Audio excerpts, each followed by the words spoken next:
Hieronymous and I really did spend all Thanksgiving Day just lying in bed together. After all, we already had our Thanksgiving feast with my friends the night before, and there wasn't really much we wanted to do but just spend time with each other. The following morning, though, I woke up with a strange tingling sensation in the back of my brain. Hieronymous was still in bed beside me, sleeping soundly, both of his arms wrapped protectively around my middle. Cautiously, I untangle my limbs from his as I creep about the room, throwing on a pair of shorts and a tank top. My drawer was full of old clothes that had been moved here after it was obvious that I wasn't going to be able to wear them at Miss Minchin's, although I was disappointed to see that they fit a lot tighter than they had previously. I open the door and close it quietly behind me as I step out into the corridor. Letting my feet guide me to where they wanted me to go, I find myself heading out to the gardens on the east wing of the house. I can see Mariette conversing pleasantly with someone seated at one of the dining chairs on the large cobblestone deck outside the house, but I can't make out who it is with her back to me. It's not until I see outside does the figure turn around and I see Virginia sitting there. Bon matin, mademoiselle, Mariette says as she smiles at me. Did you sleep well? Virginia? I ask flatly, looking between them dubiously. I stopped by for a social call, Virginia says as she beams up at me. Mariette here was just telling me. She pauses for a moment as she looks me up and down. Man, Tori, you really have gotten fat.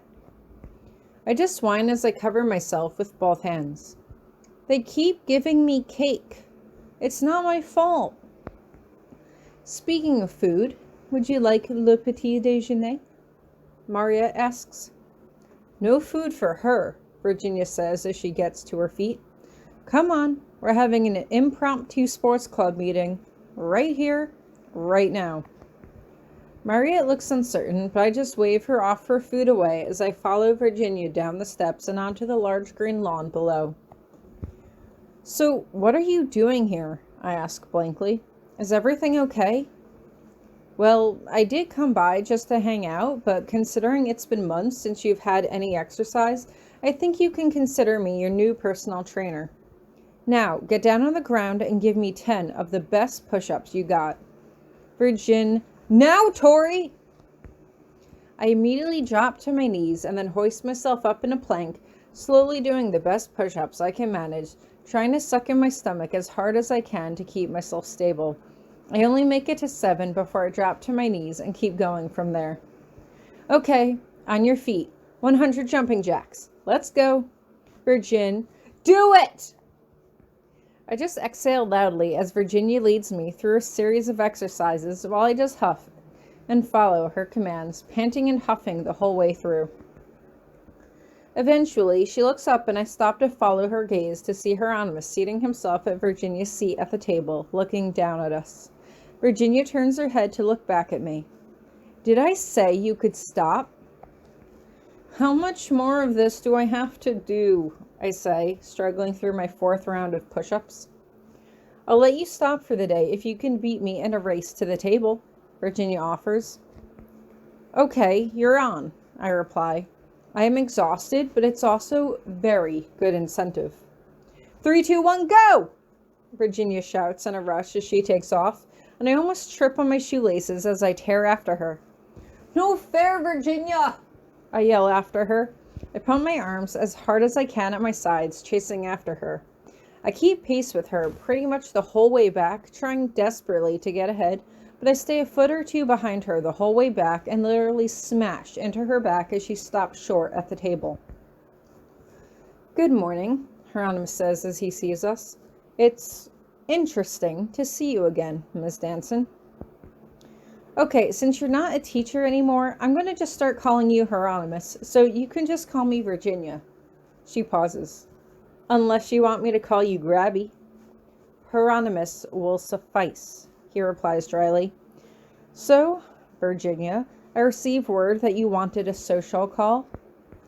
I'm Miss Tori, she says as she wraps her arms around me in a hug, and you let me come, so this is on you. Yes, but I didn't know the sole intention of your visit was to torture my wife, he replies. She's catching me up on what I missed in sports club, I say as I put my hands on my knees, desperately trying to suck air into my lungs. Oh yeah, speaking of which, Virginia turns back to me. You lost the race, so let's say 50 laps around the table, and then you're done. Virginia, I don't think Tori is in any shape to... Hieronymous starts, but I already head off as I begin to circle the table. Unfortunately, it's a big table, and it was like doing laps around half of the gym. Hi, Hieronymous, I say as I start to run past him. Hello, Tori. Bye, Hieronymous. Goodbye, Tori. I keep running as Virginia slides into the seat next to Hieronymous. I run around the table and complete one lap, slowly approaching Hieronymous again. Hi, Hieronymous. Hello, Tori. Bye, Hieronymous. Goodbye, Tori. I complete another lap. Hi, Hieronymous. Bye, Hieronymous. Hieronymous decides not to humor me, but I continue to greet him for over a dozen laps until my legs eventually give out and I tumble to the ground. I can see the look of concern on Hieronymus's face, but I just get right back up, heal myself with green magic, and keep on running, while Virginia cheers me on the whole way. That's my girl, she cheers from her spot at the table, picking at the breakfast spread the servants had set out for Hieronymus. You got this, Tori! Only 24 laps to go! Eventually, I finish 50 laps and slip into the seat on the other side of Hieronymus. I rest my forehead against the white stone table, my shoulders rising and falling with dramatic breaths. Are you all right, Tori? Hieronymus asks, concern touching the edges of his voice. It takes me at least a solid 30 seconds until I finally get enough air in my lungs to manage the word. Fine. Man, you are really out of shape, Virginia tells me. I'm going to have to leave you a whole list of exercises you can do in your room. Otherwise, you're never going to be able to keep up with me. You are still entertaining your dreams of being a professional athlete, then? Hieronymus asks, and Virginia nods. Of course, she replies cheerily, and maybe Tori can come with me. We'll have to do the marathon together, at the very least. We're going to need to work on my endurance spells for that, I say wearily as I finally pull my head off the table. Hieronymus pours me a cup of water and hands it to me, but I just take a quick sip before I pour it over my face and hand it back to him for a refill. What? It's a sports thing, Virginia tells him as he refills my cup. I'm guessing you never played sports as a kid, huh? No, I most decidedly did not, Hieronymus replies curtly as he hands me another cup. Drink this one, Tori. I sigh. Okay. So, what clubs did you join in school? Virginia asks. I'm not trying to pry, but you're my best friend's husband now. I'm just trying to get to know you better, that's all. Hieronymus just stares her down, and so I speak for him. He played the flute. Tori. That's really cool, though, Virginia offers. Although I'm pretty sure I've mentioned that to her before. Tori plays the guitar. You play the flute. Hey, if I ever learn the drums from Donald, maybe we could start a band. Hieronymus raises an eyebrow, and even I have to admit that it sounded a bit forced. Okay, who put you up to this? Virginia turns to me as she puts her hand on her hips. Up to what? The whole buddy-buddy with Hieronymus thing, I reply. I heard you chatting him up while I was running, too. And I think you said that I'm your best friend like 4 or 5 times this morning. And you are my best friend, but... Okay, you're making me feel bad, Virginia says with a huff before she looks down and lowers her voice. My parents may have wanted me to come here and, make sure I'm on good terms with my best friend and her viscount of a husband.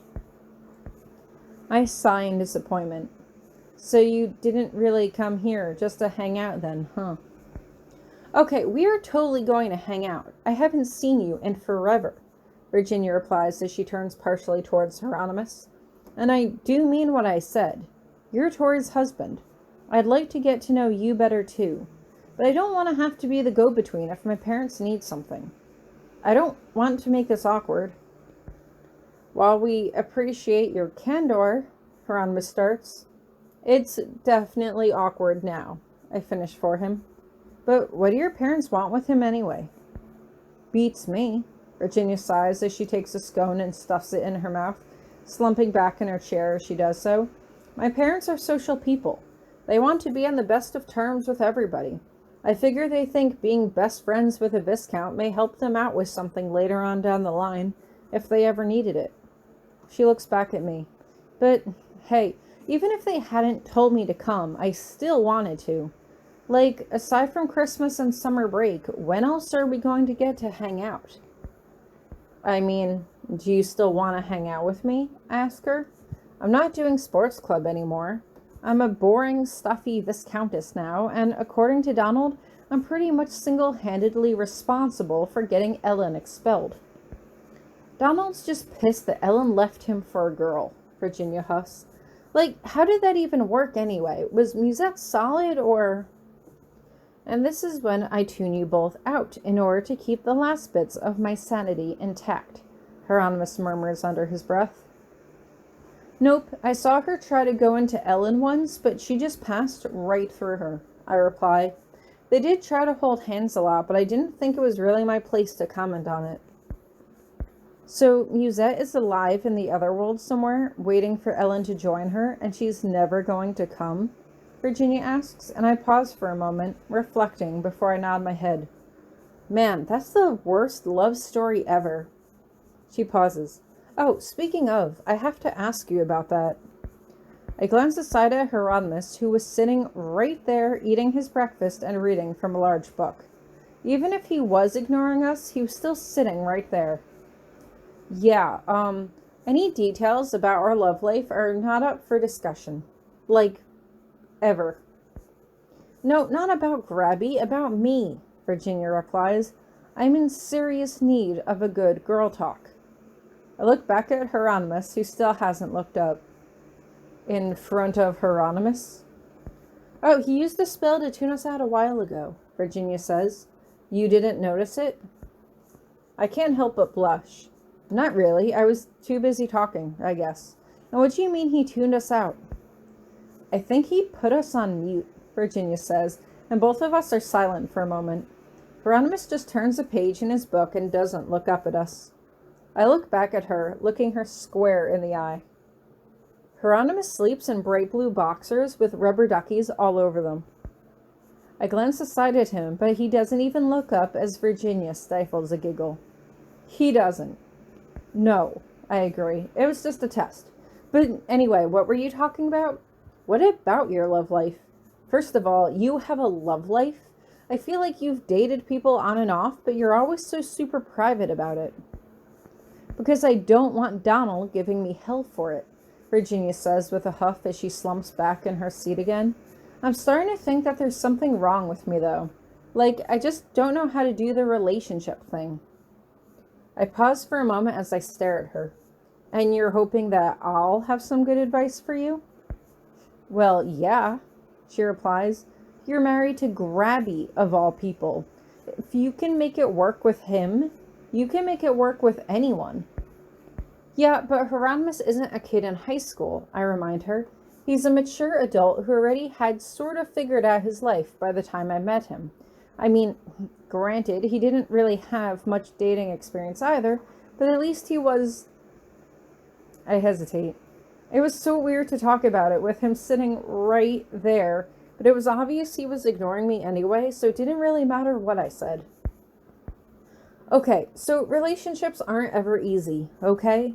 Hieronymous and I have had lots of fights, which usually led to me crying or sulking and him apologizing, but we always get through it because we want to get through it. Maybe the whole experience with Damien bonded us or whatever, but he's like my ride or die now, you know? Like, I know marriage is supposed to be all about sharing your life with another person, and yeah, I've known him for only about 3 or 4 years now, but I feel like I've known him forever. Like, we're just really in sync with each other. Even after how long we've been together, he's still the first thing I think about when I wake up and the last thing I think about when I go to bed at night. Like, I still feel like I have a really bad crush on him sometimes. Like, I'll just look over at him while he's reading and start checking him out, and then I'll start blushing, and then my face will get all hot, and I feel like a total idiot. So, being in a good relationship means you're supposed to feel like an idiot? Virginia asks sarcastically. Then, damn, I'm going to be single forever. Okay, I don't want to ask anything too personal, but maybe it would help if I had more details. Who have you been with? I don't even go to Iris Academy anymore, so you know I'm not going to gossip. That's not what I'm worried about, Virginia says as she shakes her head. She glances over at Grabby as if she's nervous. Maybe we should talk about this somewhere else. If we leave now, he's probably going to scry on us to see what we decided was too personal to talk about in front of him, I say. Right now, he probably just thinks we're talking about Ellen or sports club or whatever. Fair point, Virginia says with a sigh. So, okay. I've been with girls. I've been with guys. I've even been with one or two creatures from the other world, but nothing clicks. Clicks, I echo. Like you go on a date and you just don't feel a spark? Virginia is silent for a moment as she stares me down, waiting for me to put two and two together for myself. Oh. It suddenly dawns on me. I mean, some people just aren't compatible that way, I guess. I don't know. We were officially a year before we even did anything. We decided we wanted to be together before we did anything. Maybe that helped it be more special? Virginia huffs. I tried talking to my mom about this, but she just waved me off, and I literally don't have any other female friends that I can talk to. I mentioned it to Ellen last year, but she said that everyone experiences things differently, and maybe I didn't know that I did. Did what? I asked blankly. Oh, come on, Virginia sighs.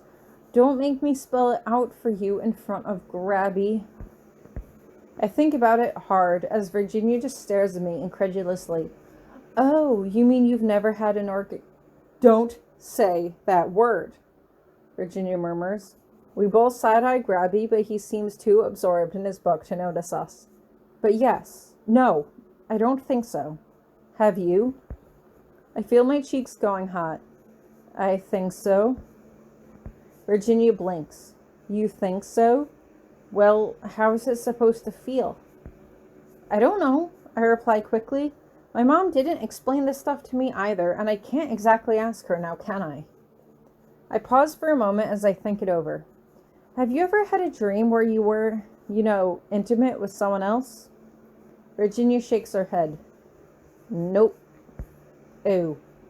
My face falls. I am the worst person to help you with this.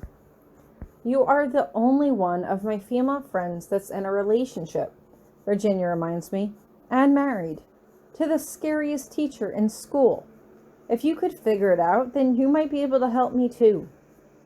Yeah, but I mean, I had a crush on Grabby before we were even married, I remind her.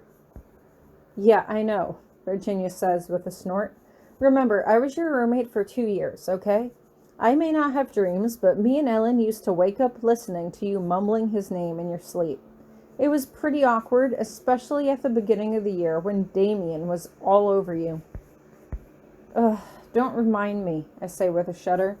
The worst part about that is I still don't even know why he targeted me. Why have me write him that stupid love letter and leave it on Grabby's desk? Why bring me that pie from the Apple Festival? Why try to drag me to the dark dance with him? I don't know, Virginia says with a shrug, but I'm glad you took my advice and left it alone. You know what he did to William. You didn't need to go through that. But why did he want my soul? I ask her. I mean, I was just a wild seed freshman. Damien had already slept with over half the school at that point. He could have taken anyone's soul at any time. Why did he want mine? This is what you're talking about? Hieronymous demands suddenly as he looks up at us.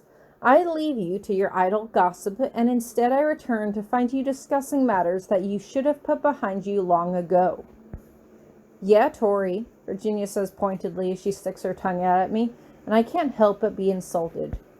I'm just saying, I insist. You said Musette was waiting for Ellen in the other world, right? She's never going to be there because of me. And she still kept calling Damien her boyfriend, and I don't actually know if Ellen told her the truth about what really happened. For all we know, she is waiting for both Ellen and Damien in the other world somewhere, and I'm pretty much the reason neither of them is coming back. Oh, ouch, Virginia says as she visibly winces. Do you think she's going to come after you? No one is going to come after you, Hieronymous says firmly. Miss Middleton was expelled due to her own ridiculous behavior, and Mr. Ramsay met his demise due to his own delusions of grandeur. If you had actually taken the time to explain to me the situation with Miss Ellis, I could have explained why inviting her soul into the other world was so dangerous. It was impetuous, irresponsible, and I can only hope that you have learned your lesson. I'm sorry, I say quietly. Do you really think she'd hurt someone? She is the manifestation of a spell, Hieronymous reminds me. She's not a person in her own right. She only has the selective memories of one. Since she has no soul, she has no conscience, and I can only hope that she never decides to target you, or worse, one of your friends due to your reckless tomfoolery. I had never really thought about it like that before. I had never seen Musette angry, but then again, I didn't really know Musette like Ellen did. What if she got so angry, realizing that Ellen was no longer coming back to join her, that she decided to take revenge? Tori, Virginia says gently. She doesn't use that tone of voice with me often, and that's how I know that I'm crying. Tori, Hieronymous echoes with more surprise in his voice, but I can't bring myself to cry in front of them. What if Musette decided to try to take revenge on someone I cared about? She had sounded so excited when she had mentioned that her death might have been Damien's start to darkness. What if she decided to follow in his footsteps? If she did, it would be all my fault. The more I think about it, the more my tears flow, and I quickly tear away from the table as I take off for the safety of the garden hedges, running as fast as my feet will carry me. I can hear Hieronymous call after me, but fortunately, he doesn't follow, and they both leave me to the wild imaginations of my worst daydreams.